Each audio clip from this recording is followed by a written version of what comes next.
എന്തുകൊണ്ട് നമ്മളുടെ കുട്ടികൾക്ക് ഇങ്ങനെ ദൂരേക്ക് പോകേണ്ടി വരുന്നു എന്നും അവർക്ക് ഇവിടെ വെച്ചിട്ട് ആദ്യ ചാൻസ് തന്നെ ഇത് വാങ്ങിക്കൊടുത്തൂടെ എന്നുള്ള ഞങ്ങളുടെ ചിന്തയാണ് വാസ്തവത്തിൽ ഇവിടെ ആ ഒരു റേസിൻ്റെ ഒരു ജന്മ. കാലത്തിനനുസരിച്ച് സൊഫിസ്റ്റിക്കേഷൻസ് വരുന്നു.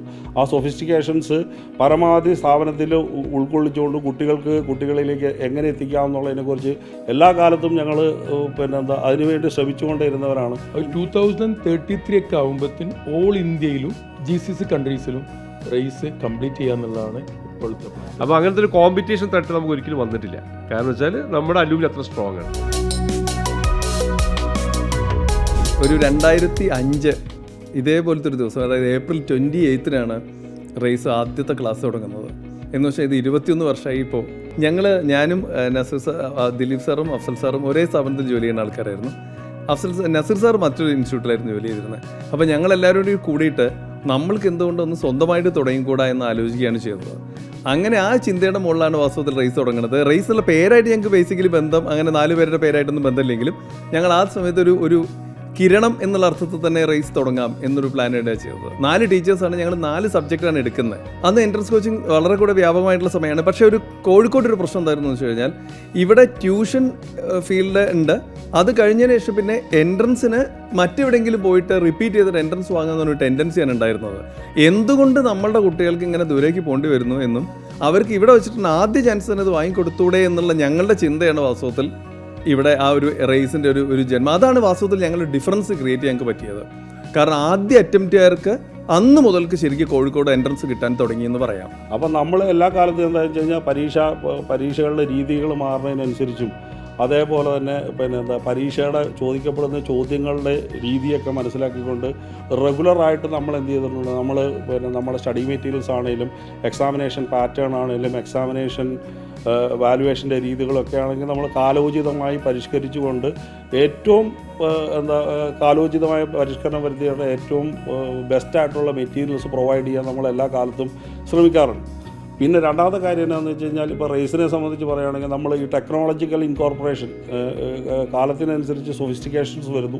ആ സൊഫിസ്റ്റിക്കേഷൻസ് പരമാവധി സ്ഥാപനത്തിൽ ഉൾക്കൊള്ളിച്ചുകൊണ്ട് കുട്ടികളിലേക്ക് എങ്ങനെ എത്തിക്കാമെന്നുള്ളതിനെക്കുറിച്ച് എല്ലാ കാലത്തും ഞങ്ങൾ അതിനുവേണ്ടി ശ്രമിച്ചുകൊണ്ടിരുന്നവരാണ്. ഇന്ത്യയിൽ തന്നെ ഒരു സ്ഥാപനം അതിനെക്കുറിച്ച് ആലോചിക്കുന്നതിന് മുമ്പ് ഒരു മൊബൈൽ ലേണിംഗ് ആപ്ലിക്കേഷൻ ആദ്യമായിട്ട് ഡെവലപ്പ് ചെയ്തത് റേസാണ്. മലബാർ ഏരിയയിലാണ് ഞങ്ങൾ കൂടുതലുള്ളത്. മലബാർ ഇപ്പോൾ കോഴിക്കോടുണ്ട്, കണ്ണൂരുണ്ട്, തലശ്ശേരി, വടകര, കാസർഗോഡ്, മലപ്പുറം, എടപ്പാൾ, നിലമ്പൂർ, ഇത്തരം സെൻറ്റേഴ്സിലാണ് ഇപ്പോൾ നമ്മളുള്ളത്.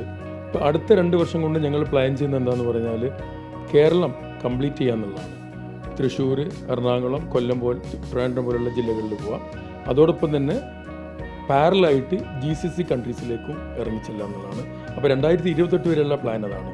അത് കഴിഞ്ഞ് 2028 ശേഷം കേരളം കഴിഞ്ഞു തമിഴ്നാട്, കർണാടക, ആന്ധ്ര, സൗത്ത് ഇന്ത്യയും 2030 ആ പ്ലാൻ ഇടാൻ.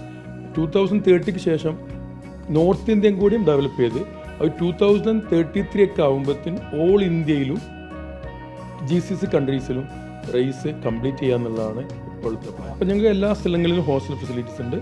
അതോടൊപ്പം എല്ലാ സെൻറ്റേഴ്സ്, ഞങ്ങൾ പുതിയ സെൻറ്റേഴ്സ് തുടങ്ങുമ്പോൾ അവിടെയെല്ലാം ഞങ്ങൾക്ക് ഹോസ്റ്റൽ ഫെസിലിറ്റീസ് ഉണ്ട്. ഒരു കുട്ടികൾക്ക് ഡിസിപ്ലിൻ ആയിട്ടാണെങ്കിലും അല്ലെങ്കിൽ കുട്ടികളുടെ സേഫ്റ്റി ആണെങ്കിലും എല്ലാ രീതിയിലും ചെയ്തിട്ടാണ് ഞങ്ങൾ ഹോസ്റ്റൽ ഓപ്പൺ ചെയ്യുക. ഇതിൽ വളരെ ഇമ്പോർട്ടൻ്റ് ആയിട്ടുള്ള നമ്മൾ ഏത് വർഷവും നമ്മുടെ അഡ്മിഷനിൽ കുട്ടികൾ എത്തിക്കഴിഞ്ഞാൽ ക്ലാസ് തുടങ്ങുന്ന സമയത്ത് ഞങ്ങൾ 4 പേര് വെറുതെ ചോദിക്കും, നിങ്ങളുടെ റിലേറ്റീവ്സോ നിങ്ങളുടെ ആരെങ്കിലും കോളീഗ്സോ അങ്ങനെ ആരെങ്കിലും ഒക്കെ ആയിട്ട് ഇവിടെ പഠിച്ചിട്ടുണ്ടോ ചോദിക്കും. അപ്പോൾ എപ്പോഴും നമ്മൾ മനസ്സിലാക്കുന്നത് വെച്ചാൽ 80% സ്റ്റുഡൻസും ഇങ്ങനെ കൈവക്കും. കാരണം അവർ ജ്യേഷ്ഠനോ അല്ലെങ്കിൽ കസിൻസോ ആരെങ്കിലും ഒക്കെ ഇവിടെ പഠിച്ചിട്ടുണ്ടാവും.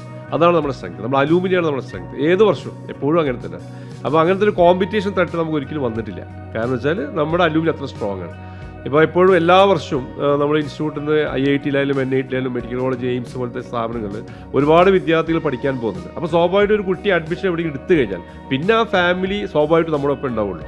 അത് പിന്നെ അതിൽ സംശയമില്ല കാര്യത്തിൽ നമ്മുടെ സ്ട്രെങ്ത്. പിന്നെ നമ്മുടെ ടീം വർക്കാണ് ഏറ്റവും ഇമ്പോർട്ടൻറ്റ്. 20 വർഷമായിട്ട് 4 പേര് ഈ ചെയറിലിങ്ങനെ ഇരിക്കുന്നുണ്ടെങ്കിൽ അത് തന്നെയാണ് അതിൻ്റെ ഒരു വിജയം എന്ന് പറയുന്നത്. കാരണം ബാക്കി എവിടെ നോക്കിയാലും അതെന്താ പറയുക, ഇങ്ങനെ ജസ്റ്റ് ഇങ്ങനെ സ്പ്ലിറ്റായി പോയി അതില്ലാതാവും ചെയ്യുക. പക്ഷേ നമ്മൾ ഓരോ വർഷവും ഇങ്ങനെ വളർന്ന് ഈ ടീം വർക്ക് വീണ്ടും സ്ട്രോങ് ആയിട്ട് വരും. അതായത് SK സാർ പറഞ്ഞ പോലെ നമ്മുടെ ഫ്രണ്ട്ഷിപ്പിന് അപ്പുറത്ത് റേസിൻ്റെ വിഷയം വന്നാൽ നമ്മൾ ഒറ്റക്കെട്ടാണ്. റേസിൻ്റെ വിഷയത്തിൽ പേഴ്സണലി 4 ഡിഫറൻറ്റ് ഡിസ്ട്രിക്റ്റിലെ ആൾക്കാരൊക്കെ നമ്മൾ കൂടെ ഒക്കെ ഉണ്ടാവും. പക്ഷെ അതൊന്നും നമുക്ക് വിഷയമില്ല. പക്ഷേ റേസും കുട്ടികളും വരുമ്പോൾ നമ്മൾ റേസിൻ്റെ കൂടെ ഉണ്ടാവുള്ളൂ. അതാണ് നമ്മുടെ വിജയം. പലപ്പോഴും ഈ സക്സസ് സ്റ്റോറി എന്ന് ഉദ്ദേശിക്കുന്നത് റിസൾട്ടൻ്റാണ്. റിസൾട്ടിലാണല്ലോ കാര്യം മുഴുവൻ കിടക്കുന്നത്. സ്ഥാപനം എത്ര വളർന്നാലും റിസൾട്ടിലെ കാര്യം പോയി. ഇതിൽ പ്രൗഡ് പാരൻസ് പറഞ്ഞിട്ട് നമ്മൾ എഡീഷൻ ഉണ്ടായിരുന്നു കുറച്ച് കാലം മുന്നേ, നമ്മൾ 4 പേര് കൂടിയിട്ട്. ഈ പ്രൗഡ് പാരൻസ് എന്ന് പറഞ്ഞിട്ട് ഞങ്ങളിങ്ങനെ ചില വീട്ടിൽ ചെല്ലുമ്പോൾ ഒരു വീട്ടിൽ നിന്ന് 3-4 പേരൊക്കെ MBBSന് പോയ കേസൊക്കെ ഉണ്ട്. അപ്പോൾ നമ്മുടെ കോഴിക്കോട് സിറ്റിനകത്ത് തന്നെ ഒരു 3 പെൺകുട്ടികൾ ഒരേ വീട്ടിൽ നിന്ന് ഓരോ ഇയർ സക്സസ് ഇയേഴ്സ് ആയിട്ട് തന്നെ അവരിങ്ങനെ ഫസ്റ്റ് അറ്റംപ്റ്റിൽ MBBS കിട്ടിയ സ്റ്റോറീസൊക്കെ ഞങ്ങൾക്ക് ഒരുപാട് പറയാനുണ്ട്. അപ്പോൾ സക്സസ് സ്റ്റോറി എന്ന് പറയുന്നത് നമ്മുടെ റിസൾട്ട് തന്നെയാണ്.